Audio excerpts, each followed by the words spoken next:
Gayatri Rajapatni. Bahkan sosok yang satu ini diduga sampai saat ini masih bertapa di lokasi ini. Rahayu, Rahayu, Rahayu, Mbah Gayatri, putripun sowan, Om Wilahing Sekaring Jagat Bawana Langing Sekaring Kajang Sekaring Mayang, Om.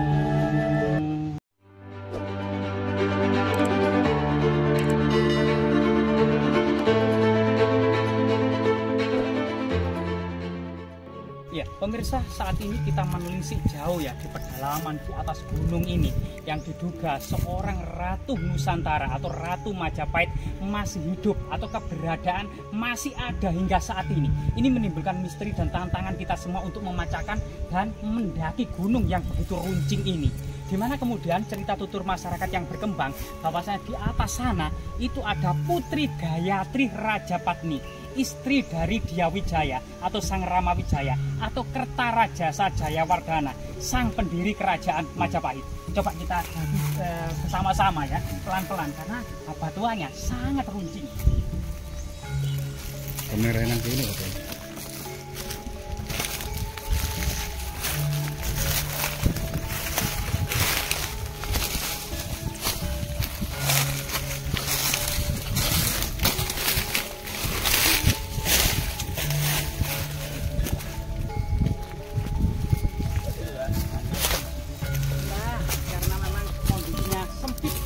Runcing luar biasa sekali. Jadi jika kita melihat bahwasanya Diyawijaya sang pendiri kerajaan Majapahit ini berhasil menikahi putri Raja Kertanegara Singosari empat-empatnya sekaligus. Istri pertama bernama Parameswari Tribhuwaneswari, istri kedua bernama Narendra Dwitaswari, istri ketiga bernama Prajna Paramita, dan istri yang keempat bernama Gayatri Rajapatni, istri termuda, paling cerdas, dan sosok tokoh di balik kesuksesan dan kejayaan Majapahit. Jadi sosok yang terakhir inilah masyarakat kemudian Tulungagung ini sangat bangga ketika di Tulungagung ini ada candi pendarmaan dari Gayatri Rajapatni, yaitu Candi Boyolangu, termasuk kemudian jejak-jejak pertapaannya yang diduga ratu yang satu ini masih hidup hingga saat ini. Kita telusuri.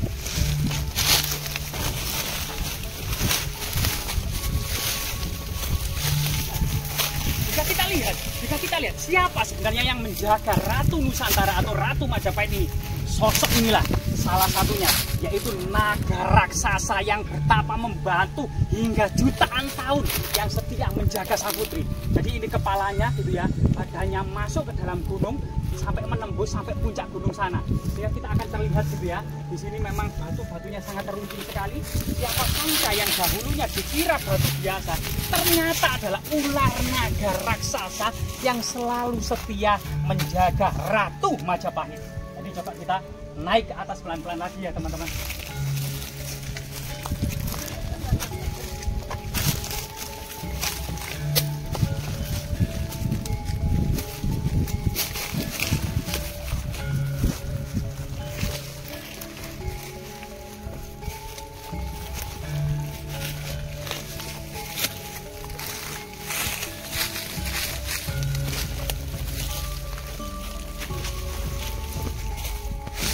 Jika kamera kita hadapkan lagi ke atas, di puncak sana ada semacam lubang rahasia.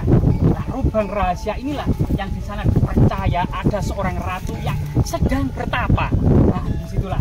Dan kita menuju sana ternyata juga tidak mudah ya, merengkel-merengkel ini.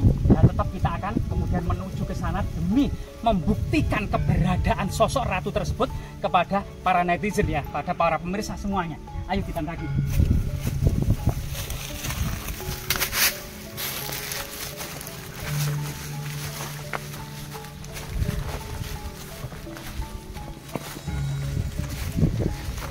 Kita akan bisa lihat ya bagaimana kemudian masyarakat zaman dulu kemudian harus bertapa dan bagaimana kemudian harus hidup hingga saat ini. Ada semacam teknologi atau kesaktian teleportasi ya yang bisa menembus ruang dan waktu. Bahkan jalan-jalan itu ternyata sangat terjal yang kemudian mengisahkan sebuah perjalanan suci atau kemudian tirta yatra dan dharma yatra ini dengan sangat-sangat sangat-sangat sulit untuk dilalui, yang menandakan sebuah konsep atau peristiwa yang penuh dengan spirit dan heros. Nah, ini sesuatu yang sangat luar biasa sekali. Artinya penuh dengan perjuangan dan tantangan untuk sampai kemudian sesuatu yang dicita-citakan. Yang artinya ini memberikan semangat tentang konstruktivisme ya, bahwasanya kejayaan Majapahit itu tidak ditunggu dengan tidur, melainkan dengan kerja keras, penuh perjuangan dan pengorbanan. Bahkan sosok Gayatri ini juga kemudian didampingi oleh Bere Wengker, Bere Tumapel, Mahapati Gajah Mada, terus kemudian Empu Aditya Warman dan Empu Nala. Jadi banyak orang, namun satu-satunya yang putri adalah ini, yaitu dia Gayatri Rajapatni. Ini sesuatu prestasi yang membanggakan, ada seorang wanita di balik kesuksesan kerajaan Majapahit.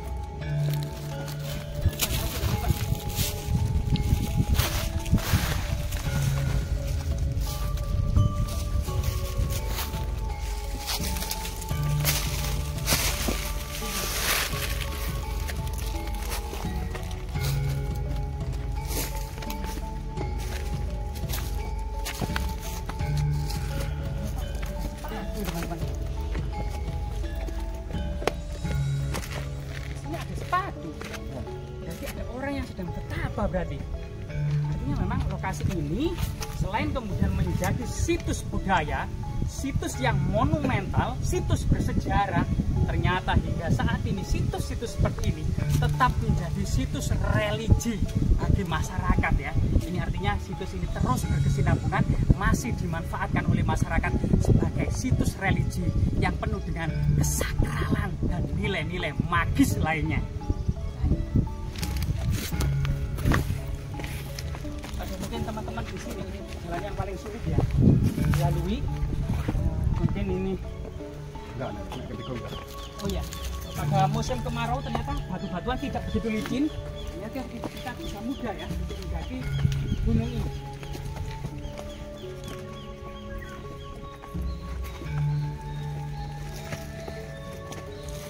Nah, kita sudah sampai tantangan ya, tantangan yang ternyata ada semacam pahatan-pahatan di situ, juga untuk memudahkan kita untuk menuju puncak seorang pertapa, yaitu dari Ratu Majapahit itu sendiri yang ada di atasnya. Coba kita lihat.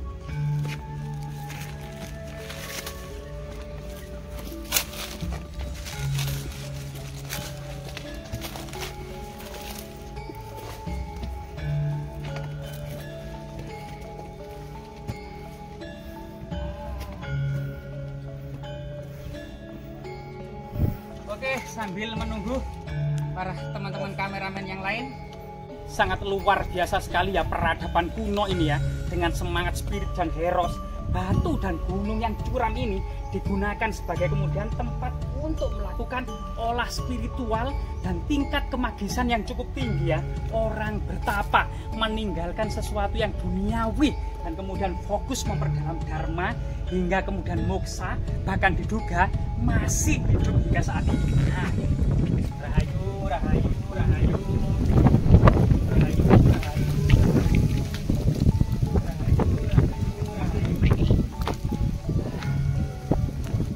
Kita sudah sampai di sebuah pertapaan dan di samping kiri kita akan bisa melihat ya seorang resi atau seorang betapa yang kemudian tergoda oleh sosok bidadari cantik yang ada di sebelah kanannya gitu ya. Dengan di kirinya adalah sebuah genta.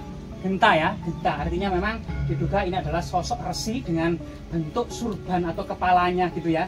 Itu adalah menandakan adalah seorang resi gitu ya. Bahkan pakaiannya dengan rantai gitu ya. Rantai-rantai yang mengikat dari pinggangnya gitu ya.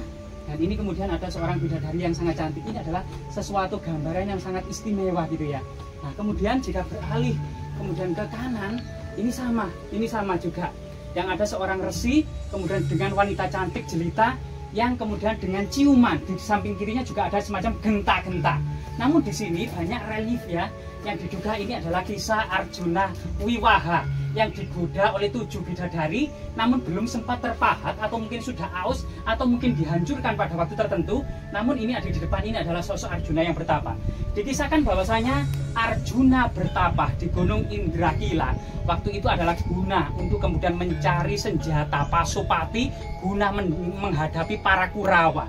Arjuna melakukan pertapaan di atas gunung Indrakila, digoda oleh 7 bidadari cantik molek dan kemudian penuh dengan nafsu. Namun kemudian Arjuna tidak begitu tertarik dengan bidadari-bidadari yang menggodanya itu, sehingga bisa dikatakan pertapaan Arjuna ini sukses tanpa kemudian mengikuti nafsu yang digelorakan oleh para 7 bidadari ini. Kemudian datanglah seorang pertapa tua yang kemudian berdiskusi masalah dharma. Setelah itu kemudian ternyata pertapa tua tersebut adalah Dewa Indra yang menyamar menjadi pertapa tua, kemudian naik ke kayangan.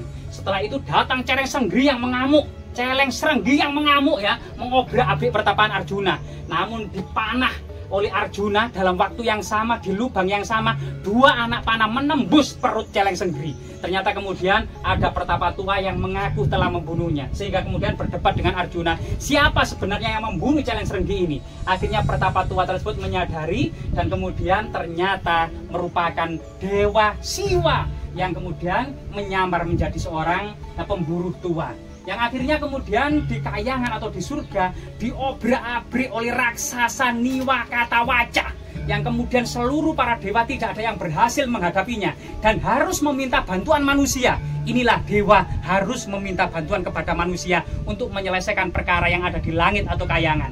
Kemudian jatuhlah ke Arjuna. Arjuna diminta para dewa untuk membantu dan membunuh raksasa Niwa Katawaca, sehingga dengan mudah Arjuna membunuhnya. Akhirnya Arjuna diberikan senjata oleh Dewa Siwa berupa Pasupati, termasuk kemudian disuruh memilih dari 7 bidadari tercantik, dan Arjuna memilih Tilotama dan Supraba sebagai istrinya untuk diboyong pulang. Inilah kemudian hasil yang gemilang yang dicapai Arjuna ketika lolos bertapa, mendapatkan 2 istri dari bidadari, Supraba dan Tilotama, serta mendapatkan senjata pamungkas itu Pasupati, guna kemudian menghabisi para Kurawa, sehingga kemudian mendirikan dinasti para Pandawa. Dan ini sesuatu yang luar biasa sekali. Jadi siapa dan bagaimana makna dari pertapaan Arjuna ini?